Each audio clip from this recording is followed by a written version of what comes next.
సుమన్ టీవీలో మీ business promotions కోసం ఈ కింది నెంబర్ను సంప్రదించగలరు.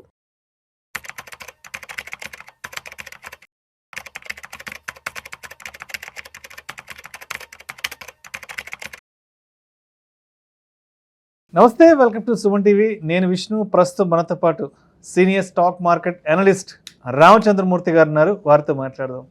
రామచంద్రమూర్తి గారు నమస్తే సార్. నమస్తే విష్ణు గారు. Welcome to Vishnu talks and welcome to Suman TV. Thank you అండి. ఒక్కసారి ఇవాళ మార్కెట్ క్లోజింగ్ ఎక్కడో చూద్దామా.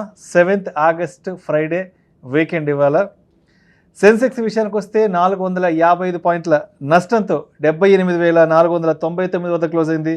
నిఫ్టీ విషయానికి వస్తే 65 పాయింట్ల నష్టంతో 24,570 వద్ద క్లోజ్ అయింది. బ్యాంక్ నిఫ్టీ విషయానికి వస్తే 317 పాయింట్ల నష్టంతో 57,746 వద్ద క్లోజ్ అయింది. గత వారం 10 రోజులుగా మార్కెట్లు బాగా పాజిటివ్ ర్యాలీతోనే క్లోజ్ అవుతున్నాయి. ఈ వీకెండ్ కూడా పాజిటివ్గానే క్లోజ్ అవుతాయని అందరూ అనుకున్నారు, దళాల్ స్ట్రీట్ అంతా కూడా. బట్ ఎందుకో ఈ వీకెండ్ కొంచెం గట్టిగానే మార్కెట్లకి దెబ్బ కొట్టింది. ఏంటంటారు కారణాలు? ఎందుకంటే ఒకవైపు ఎఫ్ఐలు కూడా మార్కెట్స్లోకి వచ్చేస్తున్నారన్న గుడ్ న్యూస్ అయితే మార్కెట్ అంతా నడుస్తుంది, దళాల్ స్ట్రీట్ అంతా సందడి చేస్తుంది. బట్ ఈ తరుణంలో కూడా మార్కెట్ నష్టాల్లో క్లోజ్ అవ్వడానికి ఎటువంటి కారణాలు ఇక్కడ దోహదపడుతున్నాయి? యాక్చువల్గా మార్కెట్లో మీరు అన్నట్టు లాస్ట్ 1 వీక్తో పోలిస్తే ఇవాళ 1 వీక్ లాస్ట్ మండే లేదా లాస్ట్ ఫ్రైడే లో కానీ ఇవాళ క్లోజింగ్ రేట్ కానీ చూసుకుంటే హైలోనే ఉంది. అంటే ఇప్పుడు ఇవాళ ఈవెన్ ఏంటంటే క్రూడ్ పెరగడం వల్ల రాత్రి 3% ధరలు మళ్ళీ కొంచెం స్పైక్ అయింది. స్పైక్ అవడం వల్ల నిఫ్టీ డౌన్ అయింది. అసలు యాక్చువల్గా పొద్దున్న 150 పాయింట్స్ మైనస్ నుంచి వాళ్ళ 60 పాయింట్స్ మైనస్ క్లోజ్ చేయటం అనేది 60 పాయింట్స్ అనేది నార్మల్ క్లోజింగే. సో కాబట్టి 0.01% 2% కానీ పెద్ద ఎఫెక్ట్ కాదండి. సో అంటే ఏంటంటే బాగా ర్యాలీ వచ్చింది కాబట్టి కొంత ఒక్కోసారి ఇవి ఒక 100 పాయింట్స్ వరకు మనం ఎక్స్పెక్ట్ చేయొచ్చు నిఫ్టీని ప్లస్ ఆర్ మైనస్. మేజర్గా ఇదేంటంటే సైకలాజికల్గా మేజర్ సపోర్ట్ రెసిస్టెన్స్ 24,200 దాటి పైన నిలబడింది. కాబట్టి ఇంకా మనకి ట్రెండ్ ఈ అబోలో ఉండే ఛాన్స్ ఉంది. సో అందుకని ఏంటంటే మనం ఇవాళ డౌన్ అయినంత మాత్రాన ఏదో డౌన్ అయిపోయింది అనేది ఏం లేదు. ఇది కామన్గా 100 పాయింట్స్ 150 అయితే ఏంటంటే డౌన్ అయితే బై ఆపర్చునిటీ కింద తీసుకోవాలి. ఎందుకంటే ట్రెండ్ పాజిటివ్ సైడ్కి వచ్చేసింది. ఇవాళ ట్రంప్ భయపెట్టిన మార్కెట్ ఏదో ఒక 100 పాయింట్లు తగ్గటం మళ్ళీ నెక్స్ట్ డే కల్లా రికవర్ అయిపోతుంది. కానీ అసలు స్టాక్స్ ఇక క్లియర్గా ఏం చెప్తున్నాయంటే ఎవరి మాట వినేది లేదు. టాప్ 100 కంపెనీస్ అన్నీ 20% 25% ర్యాలీ వచ్చేసాయి. సో చాలా ఫాస్ట్గా ఇప్పుడు టాప్ 100 కంపెనీస్ అన్నీ కూడా లార్జ్ క్యాప్ అన్నీ కూడా ఎవరి మాట వినమని ఆ బాటమ్ బాటమ్ అవుట్ అయిపోయి ర్యాలీకి వచ్చేసాయి. ఈవెన్ ఐటీ సెక్టర్ మొన్నటిదాకా అండర్ పర్ఫార్మ్ అన్నదల్లా కూడా 20% వచ్చేసింది. సో ఇప్పుడు ఇండియన్ టాప్ 100 కంపెనీస్ మంచి రిజల్ట్స్ ఇచ్చాయి. లాస్ట్ క్వార్టర్ అంతా కూడా బాగానే ఉంది. కాబట్టి ఎవరి మాట వినే పరిస్థితులు అవి లేవు. ఇప్పుడు మిడ్ క్యాప్ స్టార్ట్ అయింది ర్యాలీ. సో ఇన్వెస్టర్స్ ఎఫ్ఐఎస్ కూడా వచ్చేస్తున్నారు. లాస్ట్ మంత్ ఫస్ట్ టైం పాజిటివ్లోకి వచ్చారు, ఇప్పుడు కూడా బయింగ్లోకి వచ్చారు. కాబట్టి మాన్సూన్ చాలా బాగుంది. మనకి జూన్లో రాలేదు కానీ జూలై 1.5 మంత్ లేట్ అయింది కానీ జూలై నుంచి బాగా వచ్చాయి. సో మార్కెట్లో నెగిటివ్ పాయింట్లు కన్నా పాజిటివ్ పాయింట్లు ఎక్కువ ఉన్నాయి.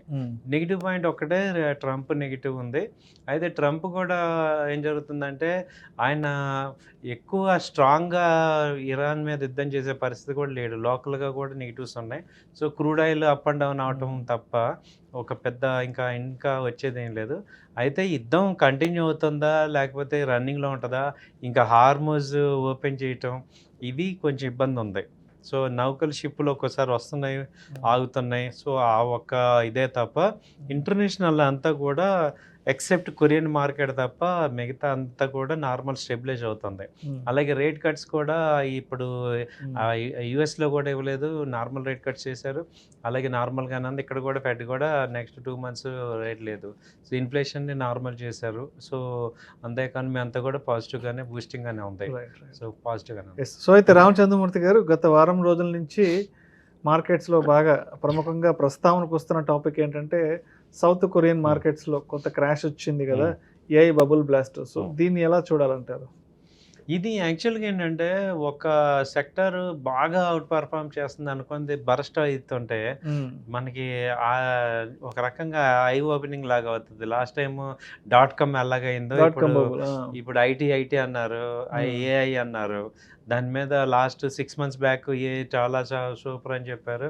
అక్కడ ఏమైందంటే సౌత్ కొరియాలో ఈ బరస్ట్ అయిపోయి కంప్లీట్గా అంటే ఏమంటున్నారు మళ్ళీ ఇప్పుడు ఓవర్ వాల్యూ అయిపోయింది కాబట్టి అండర్ వాల్యూకి వచ్చింది అంటారు, ప్రాఫిట్ బుకింగ్ జరుగుతుంది అంటున్నారు.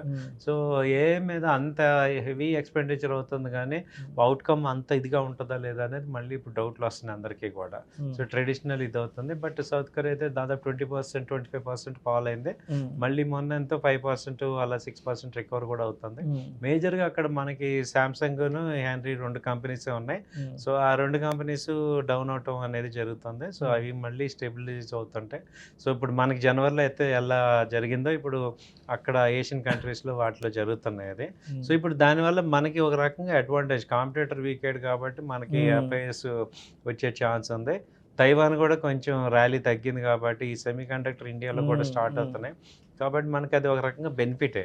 సో ఇప్పుడు రామచంద్రమూర్తి గారు, ఇప్పుడు గత 2 సంవత్సరాల నుంచి మార్కెట్లు నెగిటివ్లో ఉన్నాయి. సో ఆ టైంలో మార్కెట్లోకి ఎంట్రీ తీసుకోవడానికి వెనకడుగేసిన వాళ్ళు ఇప్పుడు లాస్ట్ వారం 10 రోజుల నుంచి మార్కెట్లు కొంత యూటర్న్ తీసుకున్నాయి, కొంత పాజిటివ్ ర్యాలీతో ఉంటున్నాయి, ముందుకెళ్తున్నాయి కాబట్టి ఎఫ్ఐలు కూడా మార్కెట్లోకి పెద్ద ఎత్తున పెట్టుబడుల ప్రవాహం కొనసాగిస్తున్నారు కాబట్టి ఇప్పుడు ఈ టైంలో మార్కెట్లోకి ఎంటర్ కావడానికి ఇది సరైన శుభ సమయం అంటారా లేదంటారా?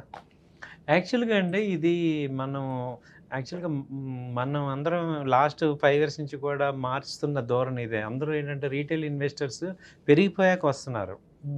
మార్కెట్ ర్యాలీ యాక్చువల్గా తగ్గినప్పుడు ఇప్పుడు చూడండి ఏ కంపెనీ తీసుకునే వాళ్ళు 25% పెరిగింది. సో అదే మనం లాస్ట్ 2 years నుంచి కూడా చెప్తున్నాం, ఇది బాటము ఇన్వెస్టర్స్కి హోల్డ్ చేసుకోవచ్చు ఒక 6 నెలలు అంటే.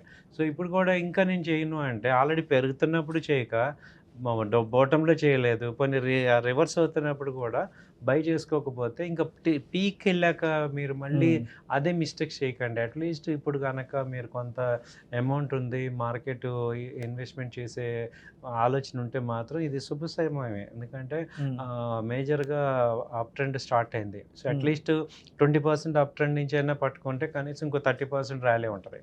సో దాన్నన్నా బెనిఫిట్ అవ్వచ్చు, బై అండ్ డిప్స్లో అన్నా చూసుకోవచ్చు. ఇప్పుడేమంటారు కరెక్షన్ ఎక్కుతా మళ్ళీ ఎంటర్ అవుతా అంటారు. సో అంటే ఏంటంటే ఇంకా మనం మనీని ఇన్వెస్ట్ చేయకపోతే కొంత అమౌంట్ అన్నా మనం చేసుకోకపోతే, అంటే ట్రెడిషనల్ ఇన్వెస్టర్స్కి నేను చెప్పదలుచుకుంది ఏంటంటే, మనం సపోజ్ ఇప్పుడు మనం స్టాక్ మార్కెట్లో ఇన్వెస్ట్ చేయలేదు అనుకోండి, ఆ డబ్బుని మనం వేరే చోట చేస్తాం, గోల్డ్ కానీ లేకపోతే ల్యాండ్ కానీ లేకపోతే ఇంకో దానిలో ఇన్వెస్ట్ చేస్తాం. ఇప్పుడు ల్యాండ్ గోల్డ్ ఎటు రేట్లు బాగా పెరిగిపోతున్నాయి కాబట్టి మీ దగ్గర 1 లక్ష 2 లక్షలు స్మాల్ అమౌంట్ ఉంది, దాన్ని కొంత అమౌంట్ ఇప్పుడు హెచ్డిఎఫ్సి బాగా తగ్గింది దానిలో పెట్టుకోవటం, అలా కొన్ని ట్రెడిషనల్గా స్ట్రాంగ్ కంపెనీస్ కానీ లేకపోతే గ్రోయింగ్ సెక్టర్స్, ఇప్పుడు మనకి ఎలక్ట్రిక్ వెహికల్ సెక్టర్ ఉంది, సోలార్ సెక్టర్ ఉంది, ఈవీ సెక్టర్, సెమీ కండక్టర్, ఇవన్నీ చెప్తున్నాం కాబట్టి అలాంటి సెక్టర్స్లో ఇన్వెస్ట్ చేసుకొని కొంత అమౌంట్ చేసుకుంటే మంచి వెల్త్ క్రియేట్ అవుతుంది. సో చేసుకోవచ్చు. సో రామచంద్రమూర్తి గారు, ఇప్పుడు చాలామంది ఫైనాన్షియల్ ఎక్స్పర్ట్స్ ఏం చెప్తున్నారంటే ఆగస్ట్ నుంచి మార్కెట్లు మంచి బుల్లిష్ ర్యాలీ స్టార్ట్ అయ్యే అవకాశం ఉంది, మార్కెట్లు ఎక్కడి నుంచి మంచి అప్రతిహతంగా ముందుకెళ్ళే అవకాశం ఉందని ఆల్మోస్ట్ చాలా మంది ఫైనాన్షియల్ ఎక్స్పర్ట్స్ చెప్తున్నారు. వై బికాస్ ఎఫ్ఐఎస్ అనే వాళ్ళు మళ్ళీ కంబ్యాక్ అవుతున్నారు కదా.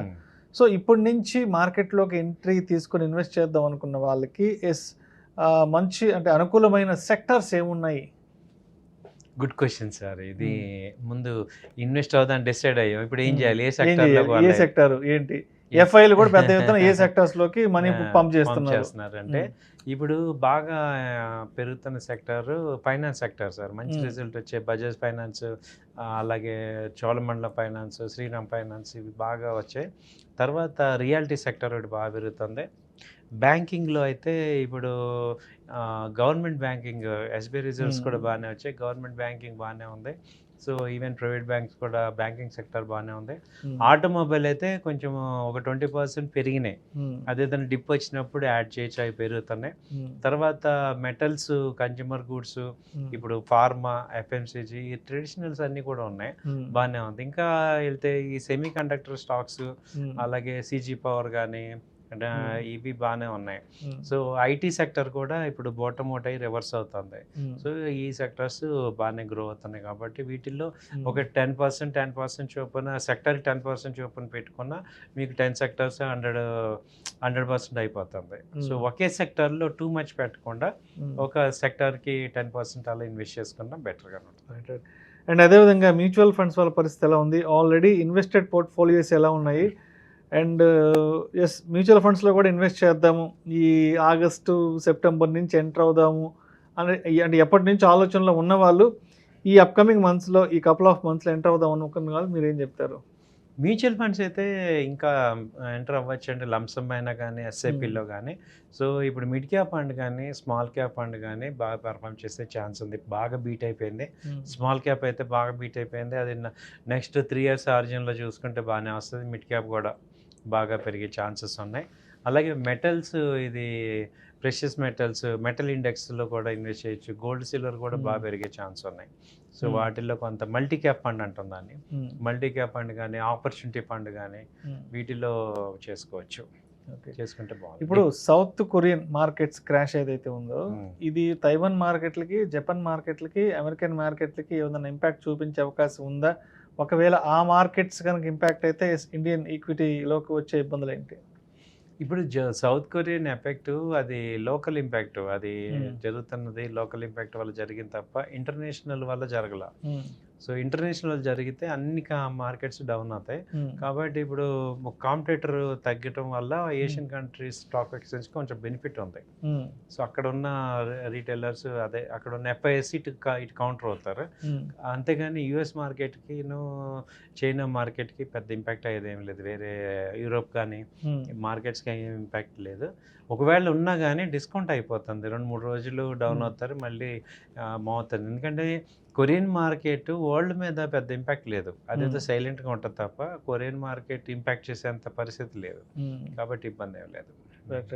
సో మొత్తానికి ఈ వీక్ అంతా కూడా అంటే ఆగస్టు ఫస్ట్ వీక్ అంతా కూడా మార్కెట్లు మ్యాక్సిమం కొంత పాజిటివ్గానే క్లోజ్ అయినాయి. బట్ ఈ వీకెండ్లో కొంత దెబ్బపడింది కాబట్టి ఎస్ అంటే నెక్స్ట్ వీక్ నుంచి మనకు 10వ తారీఖు నుంచి మార్కెట్లకి కలిసి వచ్చే అంశాలే ఉన్నాయి, సవాల్గా ఎదురుపడే అంశాలే ఉన్నాయి నెక్స్ట్ వీక్ నుంచి. కలిసి వచ్చే అంశాలు ఏంటంటే ఇది ఇది ఏంటంటే టెక్నికల్గా రెసిస్టెన్స్ దాటింది. నిఫ్టీ ఇండెక్స్ 24,200 సపోర్ట్ దాటింది. అలాగే టాప్ కంపెనీస్ అన్నీ కూడా మంచి రిజల్ట్స్ ఇచ్చాయి. కాబట్టి అవన్నీ కూడా అరౌండ్ 20% పైన హైక్ అయినాయి. కాబట్టి ఏంటంటే ఇదొక ఈ బాటమ్ అవుట్ అయిపోయి అంటానికి నిదర్శనం అందరికీ కూడా. ఎప్పుడైతే first way of positive sign వస్తుందో నెక్స్ట్ లెగ్లో ఏమవుతుందంటే మిగతా జనాలందరూ కూడా ఇంట్రెస్టెడ్గా ఎంటర్ అవుతారు కాబట్టి ర్యాలీ స్టార్ట్ అవుతాయి. ఇప్పటిదాకా ఏంటంటే ర్యాలీ ఫార్మేషన్ జరిగింది లాస్ట్ 4 months నుంచి. ఇప్పుడు ర్యాలీ స్టార్ట్ అవుతుంది. ఆగస్ట్, సెప్టెంబర్, అక్టోబర్ వరకు బాగా కంటిన్యూగా మంచి ర్యాలీ అనేది. ఎందుకంటే 2 ఏళ్ల నుంచి ఆగి ఉన్న ఆకలి కసి కాబట్టి 2024 సెకండ్ హాఫ్లో మంచి ర్యాలీ వచ్చింది మనకి ఇండియన్ మార్కెట్లో. అది మళ్ళీ ఇప్పుడు 2026లో వచ్చే ఛాన్స్ కనపడుతుంది కాబట్టి బీ బుల్లిష్.